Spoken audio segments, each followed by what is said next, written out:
saya selalu diajarin nggak ada yang tambah miskin dengan taking profit dan withdraw. Nggak ada yang tambah miskin. Nggak ada yang tambah miskin dengan taking profit dan kita withdraw duitnya. Kayak gitu. Karena kalau dulu ya masa-masa sendiri saya all in terus-terusan, nggak perlu withdraw gitu. Cuman kan sekarang sudah dewasa ya gitu. Sudah bukan mau berkeluarga ya, mau nikah dan segala macam, jadi harus lebih tanggung jawab. Jadi ya withdraw. Withdraw. Jadi sekarang udah sebagian juga ada yang di deposito gitu ya? Nggak deposito sih. Oh, bukan deposito. Iya, taruh di rekening, tapi itu masih dikit ya rekeningnya, tapi semua masih rata-rata di saham kayak gitu. Saham dalam bentuk cash. Kalau ada kesempatan bagus, siap nembak lagi kayak gitu.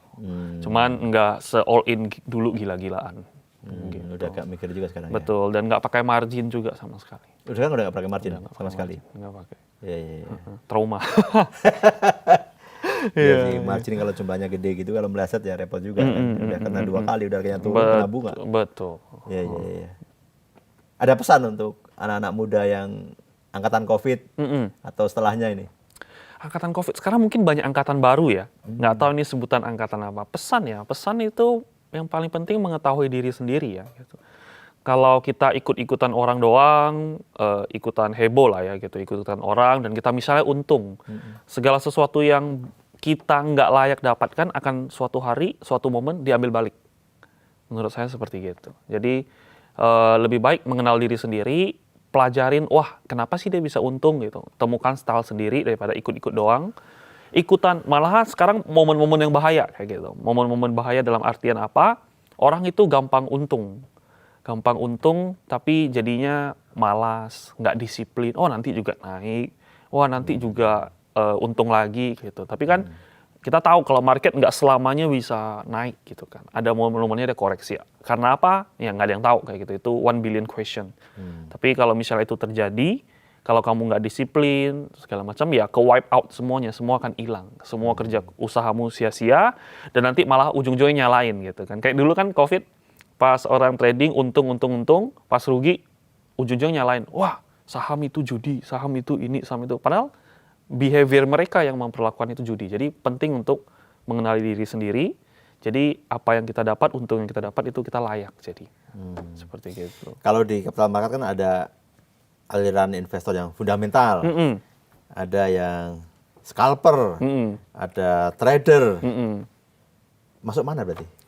Saya kombinasi antara trader sama scalper kali ya. Lebih pendek ya? Iya, saya sebutnya looping gitu ya. Jadi looping loncat lah, kita loncat ke satu tempat ke satu tempat lain kayak gitu. Jadi dulu saya pernah masain momen itu trader berapa tik TP gitu. Ujung-ujungnya kurang maksimal dan capek.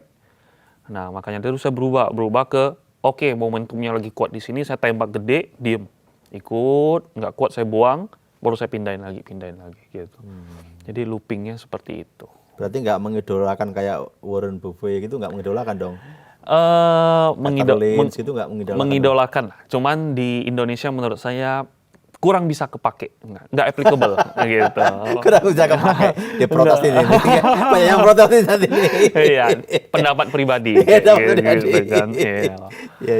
Kurang applicable lah gitu di Indonesia. Karena investor kita belum mature ya gitu. Kalau misalnya suatu kayak di US, 90% kan rakyatnya udah invest. Artinya, ada company bagus, mereka sama-sama bisa beli gitu kan, company ini bagus. Dan harganya ya mungkin bisa mengikuti dengan fundamentalnya. Tapi kalau di Indonesia rata-rata yang mengapresiasi sahamnya itu kan ya ownernya itu sendiri. Makanya dari itu kepentingan dia, ownernya, dan investor retail kita kan masih sangat dikit ya. Jadi supply semua dikontrol sama ownernya. Jadi mau nggak mau kita ikut owner. Makanya dari itu menurut saya belum waktunya lah gitu. Tapi akan menuju ke sana lah. Kalau semakin banyak retail ya, betul. Ya. Tapi kalau pas banyak retail udah nge-invest di Indonesia, artinya bursa saham udah nggak 8.000. Nah, mungkin udah 36.000 kata Pak Purbaya. Ya kan? Nah, jadi sekarang momen-momen yang bagus lah untuk kita ngikutin kan, karena masih lahan basah kan enak kita untuk ngegarapnya kayak gitu. Berarti kalau saya boleh simpulkan ya, malah justru jarang masuk ke saham-saham blue chip ya? Blue chip ya? Jarang ya? Karena brand blue chip. Ya belakangan aja gitu. Iya, brand blue chip. Tapi kalau blue chip in terms of banking nggak pernah. Nggak pernah? Nggak pernah. Saya nggak pernah beli banking sedikit pun. Oh, kenapa? Gainnya nggak seksi ya.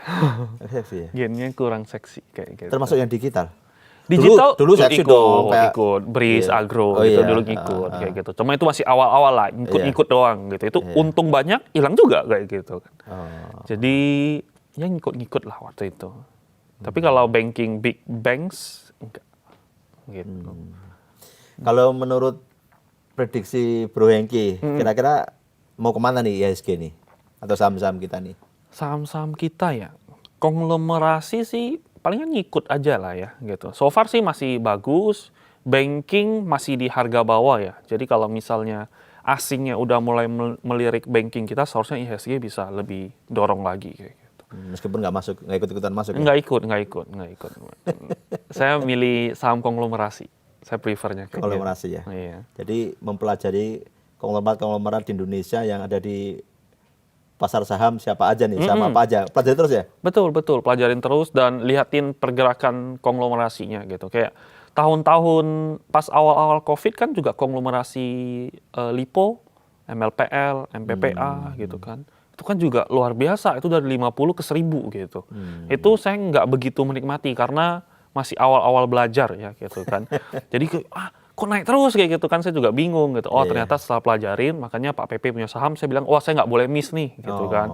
Ini ada kesempatan saya harus hajar. Terus Pak PP, setelah Pak PP, masuklah ke saham Bakri, karena saham-saham Bakri, sahamnya Dewa, Bumi, BRMS, Energi itu dari 50 Dari bangkit. Gocap ya? Iya, dari Gocap bangkit loh. Sekarang udah. Kok bangkit gitu loh. Maksudnya nggak masuk akal. Kalau misalnya jelek, nggak ada kepentingan, ya udah tidur aja gitu. Ngapain bangkit gitu.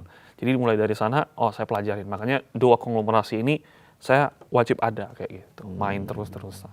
Berarti wajib ucapan terima kasih ke Betul. Bakri sama ke Pak Betul. PP ini. Thank you. Thank you telah mengubah hidup saya. Mengubah hidup ya? Iya, mengubah hidup. Banyak orang hidupnya berubah kan karena Saham-saham saham-saham beliau kayak gitu. Iya. Kalau ada istilah Bro Hengki, remora trader ya? Betul. Apa sih itu? Remora trader ya. Remora trader itu dari ikan remora, Pak.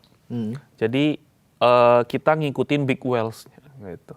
Big whales-nya siapa ya? Smart money. Smart money-nya ya konglomerasinya kayak gitu. Misalnya Pak PP gitu kan. Kita kan tahu Pak PP beli kan biasa dia ada lapor kan. Kayak pas brand jatuh-jatuhnya, Pak PP kan beli pakai broker DX. Nah, jadi kita ikutin aja terus, ikutin terus. Dia jual ya kita jual kayak gitu. Jadi benar-benar kita makan makanan sisaan dari para whales-nya, yaitu ya Pak PP, Pak Bakri seperti Ikan itu. besarnya gitu ya? Ikan besarnya, karena dia yang punya kekuatan untuk bergerak melawan arus pun dia kuat kayak gitu, karena dia kan besar kan. Sedangkan saya sebagai retail biasa gitu kan, bukan siapa-siapa yang ngikut aja gitu. Daripada saya kelelep ombak gitu kan. Kalau misalnya banking gitu, banking bagus nggak bagus gitu. Cuman kan kalau saya beli banking ya saya nggak bisa perform kayak gitu tahun ini, mau nggak mau, karena kalau kita cek rata-rata reksadana itu nggak perform karena kebanyakan pegang banking gitu. Karena shifting lah, ini suatu anomali kayak gitu. Jadi mau nggak mau ya saya harus shifting juga.